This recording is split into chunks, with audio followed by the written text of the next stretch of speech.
नमस्कार दोस्तों, मैं बीपी वशिष्ठ बेबाक आप सभी का एक बार फिर हार्दिक अभिनंदन करता हूं अपने चैनल योर हेयर कोच पर।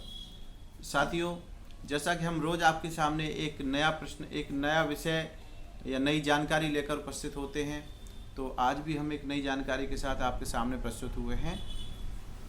आज का वीडियो शुरू करने से पहले एक निवेदन उन सभी लोगों से जिन्होंने अभी तक चैनल को सब्सक्राइब नहीं किया है, कृपया आप लोग चैनल को सब्सक्राइब कर लीजिए। इसके बाद फिर हम आगे आपको नई नई जानकारियाँ देते रहेंगे, और जो भी जानकारी हम आपको देते हैं उनको आपको अच्छी लगती है तो शेयर भी किया करें और कमेंट भी किया करें।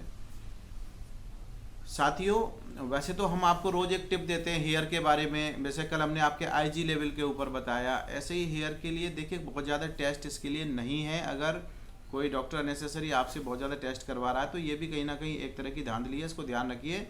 ठीक है, आईजी लेवल आपने पता कर लिया, आपने सीबीसी करा लिया, पता लग गया आपके ब्लड में क्या है, विटामिन कम है ज़्यादा है, बस इतना सब कुछ काफ़ी होता है।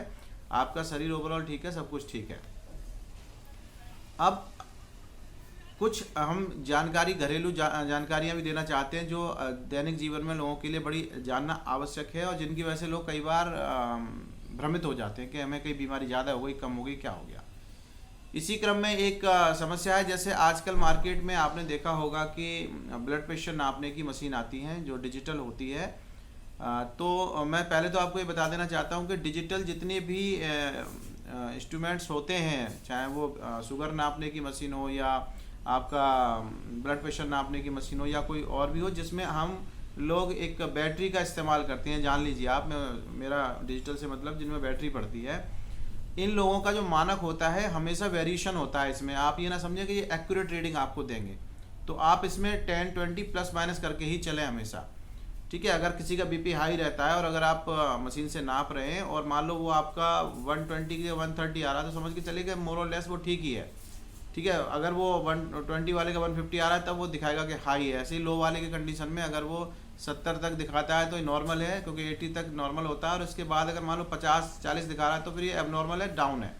तो इसके लिए हमें फिर कार्य करना है। इसी प्रकार शुगर की मशीन में भी, अच्छा, इसको चेक करने से पहले आप लोग बड़ी सारी चीज़ों का ध्यान रखें। बहुत से लोगों को तो ब्लड प्रेशर चेक करना तक भी नहीं आता, मशीन तो लेके आ जाते हैं, उल्टा सीधा लगाया, इस हाथ में लगाया। और देखिए, हमेशा याद रखिए कि ब्लड प्रेशर जब भी आपको चेक करना है वो राइट हैंड से ही लेफ्ट हैंड से करना है, सॉरी, जिधर आपका हार्ट होता है, हार्ट की तरफ से ही वो वैलिड माना जाता है। और इसके भी लगाने के तरीके हैं, लोगों को लगाना नहीं आता, उसको पूरा इंस्ट्रक्शन दिए होते हैं, उसके ऊपर एक मार्किंग बनी होती है, हाथ का निशान बना होता है, किस पोजीशन में आपको उसको लगाना है, कितना टाइट करना है और कैसे उसकी रीडिंग आपको लेनी है। तो इन सब चीज़ों का ध्यान रखें। इसकी वजह से भी आप भ्रमित हो जाते हैं, आपको उल्टा सीधा रीडिंग बताएगा, एरर बताएगा, तो आप कहेंगे पता नहीं क्या है, मशीन ख़राब है या हम खराब हैं, हमारा स्वास्थ्य खराब है।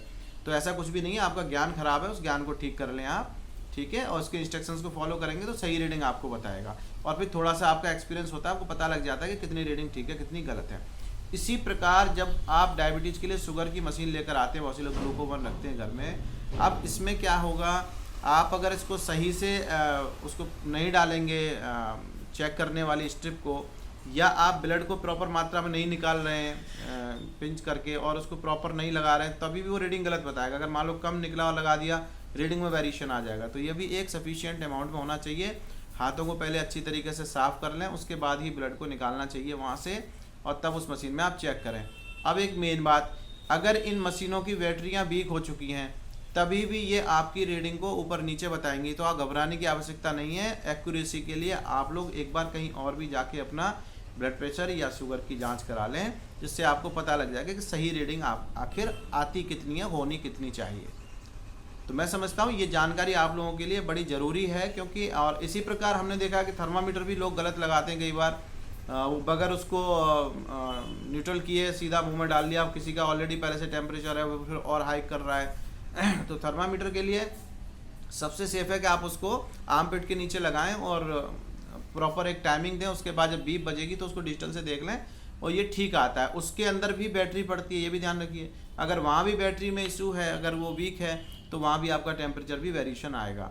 तो इस प्रकार जितने भी डिजिटल इंस्ट्रूमेंट्स आप लोग घर पे यूज करते हैं सेल्फ मेडिकेशन के लिए या सेल्फ असेसमेंट के लिए, एक बात का विशेष ख्याल रखें कि इनकी बैटरी ठीक होनी चाहिए। अगर इनकी पावर ठीक नहीं होगी तो ये आपकी पावर को डाउन कर देंगे या आपकी पावर को बहुत ज़्यादा दिखा देंगे, जिससे आप लोग घबरा जाएंगे। तो तो घबराने की आवश्यकता नहीं है। सभी उपकरणों की ठीक से जांच करें, बैटरियों को समय समय पर, और कभी इनमें बैटरी डाल के ना छोड़ें। जांच करने के बाद बैटरी निकाल के रख दें, उसके बाद बैटरी को दोबारा आपको डालना चाहिए। तो मैं समझता हूं दोस्तों कि आज की ये जानकारी आपके लिए बहुत महत्वपूर्ण है, और अगर अच्छी लगती है तो इसको आप आगे फॉरवर्ड कीजिए, कमेंट कीजिए, शेयर कीजिए। कल फिर मिलेंगे एक नई अवेयरनेस के साथ। तब तक के लिए दोस्तों धन्यवाद।